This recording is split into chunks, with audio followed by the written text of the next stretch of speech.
જણાવશો? મને પગ બહુ દુખતા હતા, પ્લસ મને ઊંઘ બિલકુલ નથી આવતી અને મને ગેસ એટલો બધો પેટમાં ભરાઈ જતો હતો કે ના પૂછે વાત, અને ફૂલ એસિડિટી. પણ મેં અહીંથી દવા ખાધી, 4 મહિના મેં દવા ખાધી, પછી મને ક્યારેય કશું પ્રોબ્લેમ જ નહીં થયો. પછી હું દવા લેવા જ નહીં આવી.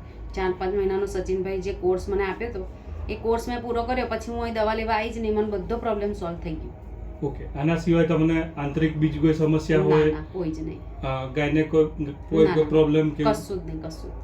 હા, જ્યારે તમને પ્રોબ્લેમ ચાલુ હતો ત્યારે કોઈ ગાયનેક ઇન્ફેક્શન જેવું કંઈ હતું? હા, ઇન્ફેક્શન હતું મને. એ સચિનભાઈ જ મને દવા આપી હતી, તો 2 ગોળીથી જ મટી ગયું. જો હું બીજે ગાયનેક જોડ ગઈ હોત ને તો મને કેટલું બધું કેસ ફી ના તેન, અને એમણે મને 400 રૂપિયાની બોટલમાં તો મને સરસ કરી દીધું કે પછી મને કશું થયું જ નહીં.